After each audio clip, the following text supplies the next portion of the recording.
नमस्कार मित्रांनो, कसे आहात? All good. तर चला मी आज तुम्हाला आहे ना सपोर्ट आणि रेजिस्टन्स हे एक्झॅक्टली कसं ड्रॉ करायचं याच्याबद्दल थोडं सांगणार आहे. तर स्टार्टिंगला काय करा माहिती आहे का, तुम्हाला आहे ना एक्झॅक्ट तुम्हाला लेवल काढायचे, एक्झॅक्ट लेवल. जर तुमच्याकडे एक्झॅक्ट लेवल असेल ना तर तुम्ही नॉर्मल प्राइस ॲक्शनचा यूज करून पण तुम्ही ट्रेड घेऊ शकता. पण त्या एक्झॅक्ट लेवल काढायचे कसं, स्टार्टिंगला काय करायचं माहिती आहे का, तुम्हाला 1 आवरचा आहे ना टाईम फ्रेम घ्यायचा आहे, म्हणजे 1 तासाचा तुम्हाला टाईम फ्रेम निवडायचा आहे. ठीक आहे. तर आता मी इथं 1 तासाचा टाईम फ्रेम निवडतो. ठीक आहे. 1 तासाचा टाईम फ्रेम तुम्हाला इथं चार्टवरती दिसत असेल आणि मी ऑलरेडी ड्रॉ केलेले रेजिस्टन्स आणि सपोर्ट पण तुम्हाला दिसत असतील. तर हा माझा सपोर्ट आहे आणि हा माझा आहे रेजिस्टन्स, बरोबर. तर आता मी हे ड्रॉ कसं केलं आणि ॲक्युरेट तसंच का ड्रॉ झालं, जसं की आता हा रेजिस्टन्स आहे, इथून गेल्यानंतर प्राईस खाली आली, परत सपोर्टला गेल्यानंतर प्रॉपरपणे प्राईस रिस्पेक्ट करून परत रेजिस्टन्सला गेली, नंतर पुन्हा रेजिस्टन्स ब्रेक झाला, नंतर पुन्हा परत रेजिस्टन्स ब्रेक झाल्यानंतर तो सपोर्टमध्ये कन्वर्ट झाला आणि परत तो नेक्स्ट रेजिस्टन्सपाशी परत गेला. तर मी हे कसं केलं तर मी तुम्हाला सांगतो, तुम्ही पण त्या पद्धतीने करू शकता. हे इझी आहे, थोडंफार ट्रिकी नाही आहे इतकं काही. ठीक आहे.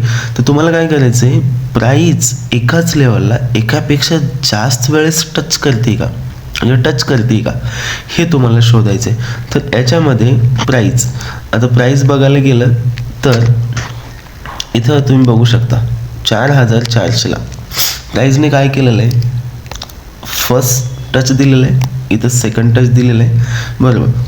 तर आणि इथून प्राईस काय झाले, फॉल झाले.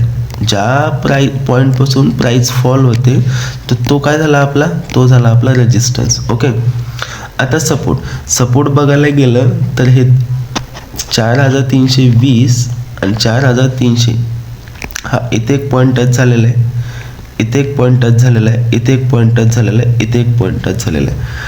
आता काही जण म्हणतील हे जे खाली आले हे काय, हे पण मी तुम्हाला समजून सांगतो येणाऱ्या नेक्स्ट व्हिडिओमध्ये. ठीक आहे.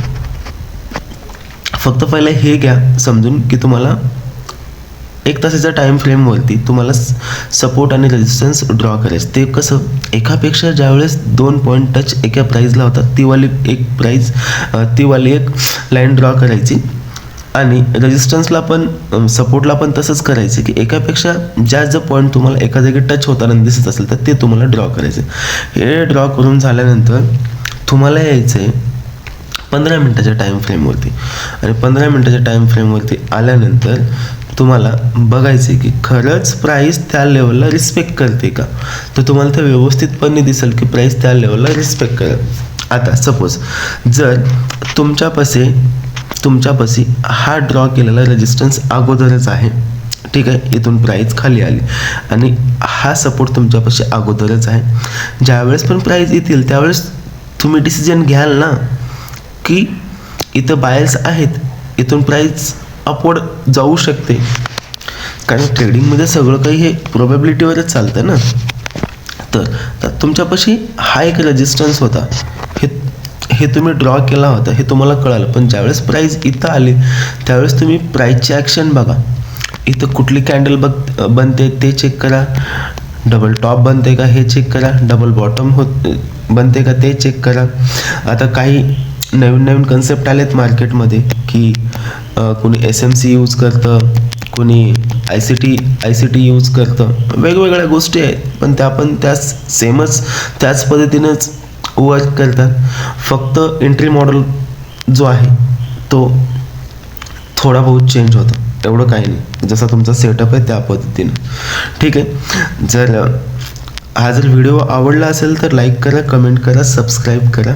आणि आणखी एक गोष्ट, जर कुणाला नाहीच आवडला असेल किंवा कुणाला नाहीच समजलेला असेल तर तुम्ही मला कमेंट करा, मी तुम्हाला आणखी एकदा व्यवस्थितपणे समजून सांगेल. आणि बघा ट्रेंड लाईनचं पण आहे ना, जाता तुम्हाला हे पण सांगतो ट्रेंड लाईनचं पण. आता हा एक पॉईंट होता, हा एक पॉईंट मी ड्रॉ केला आणि इथून एक हॉरिझॉन्टल लाईन मी ड्रॉ केली, तर मला एक पॉईंट भेटला, हा दुसरा पॉईंट भेटला. तर इथून मार्केटने परत रिस्पेक्ट केलेलं आहे. आणि आता तुम्ही म्हणसाल हे काय, हे एक FUJ फेअर व्हॅल्यू गॅप, म्हणजे प्राईस इथून स्टार्ट झाली आणि प्राईस तिथं क्लोज झाली. त्याच्यानंतर वरती एक कॅन्डल गेले तर त्याला एक FUG म्हणतात. आणि काय ते SMC मधला टॉपिक आहे ते पण मी तुम्हाला शिकवल. ज्यावेळेस FUG मध्ये टॅप करते त्यावेळेस इथून प्राईस वरती जाण्याची पॉसिबिलिटी असते. तर ते आपण बघू, सगळं काही थोडं थोडं बघत जाऊ. ठीक आहे, चला तर भेटूया आपण नेक्स्ट व्हिडिओमध्ये.